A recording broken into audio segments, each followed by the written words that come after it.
Hello one and all, welcome to Seeing Through Glass, welcome to Alexander's Prestige. You may have seen that I was up here a few weeks ago when I was filming with the 911 Sport Classic. Whilst I was here, walking around the showroom, I couldn't help but stare at all the G-Wagons that Alexander's had in stock. Now that's a little bit out of character for me because, well, I've never really been a huge G-Wagon fan. I think I last drove one back in 2018 and I've just never been that fussed. However, a few months ago, I had a dream that I owned a G-Wagon, a red one. And I dreamt that I was driving it around London. When I woke up, I was like, that was kind of cool. And ever since then, whenever I've seen a G-Wagon, I've been like, I quite like that. So I asked Andrew from Alexander's if at some point I could come back and test drive one of these cars. Just to kind of scratch the itch and remind myself I don't actually really like these things and I definitely don't want to buy one. Or do I? And to make sure that the journey up here would be worthwhile, I thought I would document it for all of you guys and try to provide some useful consumer advice by also taking out this car's most kind of obvious or tempting rival, a V8 Land Rover Defender. It was always me versus me, it was never me versus you. Misunderstood, get up, had to beat those eyes, got up and I beat those eyes. It's understood, it was always me versus me, it was never me. Right, we are kicking things off with the G-Wagon because, well, that's really why I'm here. I've actually been a little bit embarrassed to admit that I've been liking these cars recently. It feels like a bit of a guilty pleasure. I know they have a huge fan base, people love these cars, but in my mind, they're a little bit style over substance, cars that people want to be seen in or seen to own rather than owning for driving pleasure or because they're just great to live with. But as I say, I had this dream and a few friends of mine in America have been getting G-Wagons recently and flying the flag for them. And in a crossover I'm sure none of you expected, I saw Molly May's G-Wagon. Molly May's like a British social media sensation and my wife watches her YouTube channel. And yeah, she recently unveiled her brown G-Wagon with wooden trim interior. When I saw that, I was like, hello Molly May, but also hello G-Wagon.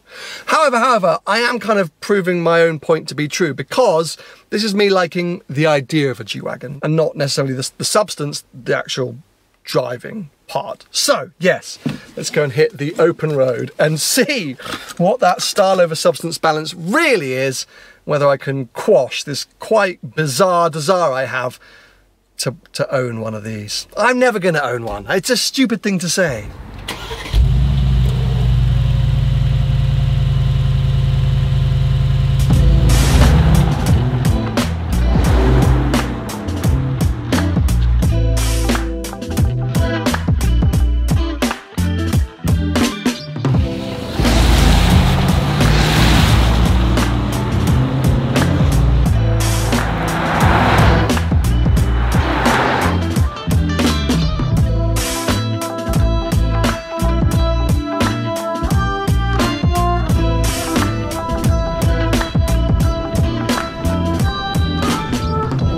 Well, let's start off by confirming what I and you already knew about the G-Wagon. It's undeniably cool to drive. I don't know how they do it, but the minute you step inside one of these cars, you're like, oh yes, hello. Something about it just feels right. And it transforms you into a different person, in a good or bad way. But I suddenly feel like I could be in a rap music video and no one would blink an eye. They'd be like, oh yeah, there's Sam and his G-Wagon. Or I could be the dictator of a country and people would admire me. They wouldn't hate me. It's just... Let's not forget that G-Wagon started its life as a military vehicle. And that DNA is somewhere still in this car. It means that I feel like I could go and invade a country right now. Or if there was suddenly a zombie apocalypse, I'd be fine. This car's not armoured. If someone shot at me, the car would just shrug the bullet off. What a silly person. Leave me alone. It's just like, oh, give me a brick wall, I want to drive through it. And then all the time, amongst this kind of rugged brutality, got this V8, this burbling V8, which can be unleashed and somehow propel a vehicle that feels like, oh, is there a sheep fight? I feel like there's a sheep fight going on in front of me. But yeah, this V8 which somehow can propel what feels like a 5-ton vehicle down the road at great pace. If I can get away from the sheep. I'll show you how quickly we can launch ourselves up this hill. Put ourselves into Sport Plus. Hold on for dear life, people. It just roars into life. Just makes it even cooler. But, as cool as it is, still terrifying to drive. Yeah, I'm a bit like, whoo, thank God. Because the drive here to the moors was on the motorway and I was thinking, oh my God, yeah, this is working its way into my Euro Millions dream car list. But then we got onto these tighter roads and I was like, oh no, it's completely dead of any feeling. I can almost turn the steering wheel 180 degrees and we still feel like we're going straight. Then if I do that, I feel like we're going to flip. So whilst it can roar up and fire itself down the road, it's about as much as it's good for. I mean, that is super impressive and it sounds the bomb, but I'm then terrified of if one of those sheep come running out in the road again, I'm dead and so is the sheep. It's sort of weird. It's not a car that you're going to want to take on narrower roads like this. I actually feel out of place. I feel like driving this car around, I've lost the cool factor, and I now stand out as like a townie or a yuppie. The locals are probably going, what's that idiot doing? He's lost. Where the Defender, even though that's an urban Defender with all the trickery, still somehow fits in. This, people are like, oh, some mobster is trying to sell drugs to the sheep. That's, yeah, I don't like that. So I'm like, get me back to the nightclub scene. Get me to the centre of Leeds. Or, you know, yeah, hanging out at supercar dealerships, just being cool. Then I want one. The rest of the time, I'm embarrassed to be in one. That has remained true.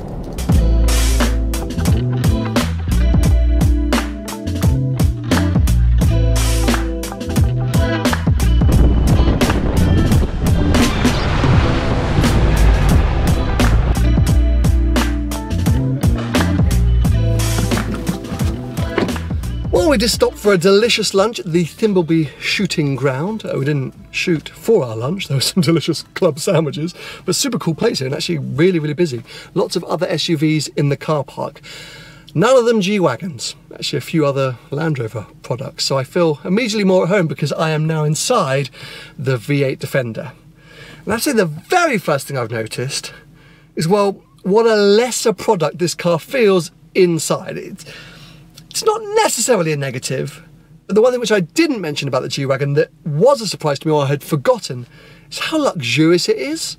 It's the surprise, I think. It is a Mercedes, of course, but I don't think you necessarily think of that car as being as fancy as it is. Everything feels lovely, all the materials, everything feels solid and sturdy and, yeah, expensive. Which makes sense because that car is inherently more expensive than this one and just expensive in general. We'll come back to that at the end. I think when we get back to Alexander's, we'll have a chat to Andrew about these two cars and prices and things like that. But yeah, that's just my first thing, is this feels like a more affordable product. I mean, you can see these exposed bolts and things like that, which are kind of cool, but just bring it down in terms of luxury. Anyway, let's power up this V8. Subdued for now. So you know, it's one of my favourite V8 engines in the world. And this is a car, the Defender, that I'm a big fan of. I have never driven a V8 version of this new Defender, so I'm really intrigued. This is obviously the longer 110 wheelbase. Size-wise, it is a bit bigger than the G-Wagon, but not massively. I don't feel like I'm sitting as high as I was in the G-Wagon. Anyway, enough talk. Let's get on with it and experience this car out on the roads. When I was a kid, I was a phenom. When I was a kid, I was a beast. I pull up, then I be gone. See ya. See ya. See ya. Be gone. Okay, I want to get straight into this because for me this is super interesting. There's something I do, something I experience called the half-a-mile test.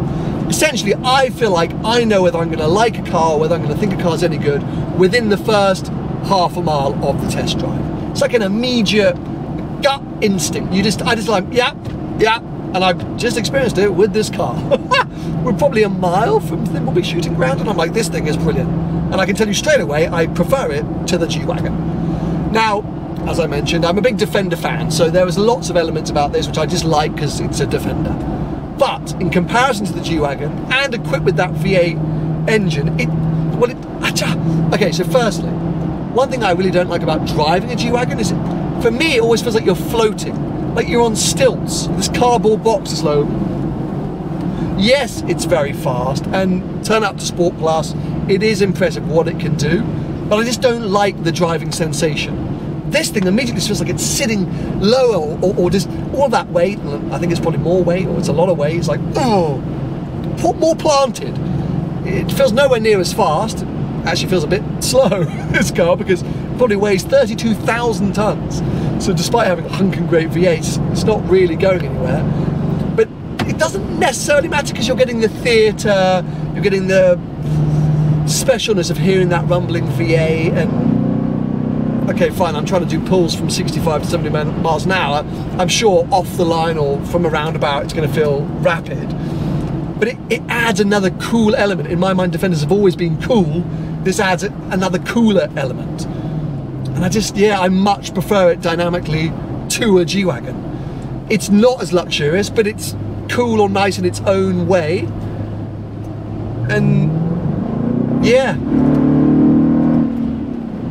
I mean, I'm probably doing 2 mpg right now, but half a mile test drive, this one's the winner. We've got a 20-mile drive back to Alexander's though, so join me a little bit further down the road. This thing is actually a blast off the motorway. It's a ton of fun. I genuinely think if I was in the G-Wagon right now, I'd be a tad nervous to push on. It's probably an unfair statement. It is very capable, that car. I just prefer the way that this thing handles. It gives me more confidence. But having said that, no matter how good this thing is, how much I personally prefer it, it's still not a G-Wagon. Because I'm sitting here, looking out the window going, oh look, G-Wagon! And I do that wherever I go. Early this year, I was on holiday in Greece with my family, and we rented a villa, and the next door neighbour had a G-Wagon on the driveway, and I was like, oh yes, look at that! Whilst with Defenders, I don't do that often, because you see lots of them. And the V8 ones are rare, but hard to tell apart. I mean, today we must have seen 5 or 6 different Defenders, so this thing blends in a lot more, and that is good, but not if you want to stand out. And whilst the V8 does make this car feel a bit more special, it feels nowhere near as special as the G-Wagon. And so I think my initial statement is still a little bit true. Maybe the G-Wagon is more style over substance, but it's got a load more substance than I think I initially gave it credit for, or I remembered. It's a way better, more luxurious, more capable car than I have said over the last 3 or 4 years. But I think there are other cars that can do a better job dynamically. Here we go, let's just launch this Audi. Oh, yes! This house on wheels feels fast once you get up and go. G-Wagon's not for me, that's what it comes down to. It's not a car for me, it's unbelievably cool, but it's not my choice. This thing, right up my street. But even saying that, I think I'd get a half price F-Pace SVR instead. Anyway, back to the showroom. Shall we, Cheers. Cheers! Good day. Mate, another epic day. Beautiful roads today. Gorgeous, like really off the beautiful Yorkshire roads. moors. Fab. Yeah, that's pretty stunning. I've got to be honest though, I still feel undecided in this slightly bizarre comparison that I set up. I know when I mentioned to you that I want to put G-Wagon up against V8 Defender, you were like, why? But hear me out. Yeah. I think the Defender V8 is as close as you can get to a G-Wagon in terms of that cool feeling, that making you feel special, yeah. at a lesser price. There's not many. Beautiful Bentayga there. Yeah. I don't think that gives you the same feeling that a G-Wagon does. No, it doesn't. Totally different car. Both cars have got personality, and that's what's missing from a lot of cars. Well, yes. Both of them got it in absolute spades, haven't they? But as much personality as the G-Wagon has, it's just not for me the way it drives. It feels too floaty. You just drove it back. Yeah, in fairness, because I drove the Defender first, I was jumping in the G-Wagon, knowing that I love G-Wagons. I actually thought, Defender rode better. Yeah. quieter, feels better. Is it heavier? It feels like it must be heavier. Yeah, I think it's almost that V8 engine's made of granite, isn't it? It's just like, But there's something I quite like about that. I mean, long story short, it sort of slightly depends on where you're coming at, because price-wise, something I haven't talked about at all, they do sit quite far apart on the market. Yeah. Am I right in thinking that G-Wagons just don't depreciate? Because every time I look at them, they're just like 200 grand and they never seem to shift. Yeah, they didn't. I mean, knew the Rover list, and then anything up to sort of 2-3 years old is still more than it would have been when it was new. So A great investment. consumer advice. Well, your consumer advice there. So, yeah, that's a lot more than what are V8 Defenders these That 115 is a list price. Yeah. So it's a big difference. So it's going to depend on where you sit. But I think my feeling is, and I stole this from a line you said at lunch, you can get a Defender as almost like a sort of half. If you can't stretch the G-Wagon, the Defender will give you almost everything a G-Wagon does. Yeah. Almost. Yeah. Yeah. But you probably won't be able to park outside Fairmont Hotel in Monaco. You'll be sent to the car park downstairs. Anyway, we hope you've enjoyed today's video. If you want to check out any of Alexander's stock, including that really nice. Is that brown? It feels brown, but I don't think it is. It's not brown. It's you've got me on the spot, and I can't remember. It's like a a special Magno colour. Okay, fine. Yeah. Special. Well, you can go check that out. Links to their website is always below, and I'm sure I'll be back here soon enough. I need to check out that Turbo S, by the way. Oh, what do you think? And it is the Barbie time, isn't it? There's a beautiful Turbo S here. So we'll be back soon enough. Anyway, for now, give this video a thumbs up, hit that subscribe button, and we'll see you soon. Bye-bye. It was always me versus me. It was never me versus you. Misunderstood. Get up, had to beat those eyes. Got up and I beat those eyes. That's understood. It was always me versus me. It was never me versus you. And now I'm good. Wake up and I do my part. Wake up and I do my job. Just how I should. It was always me versus me. It was never me versus you. Misunderstood.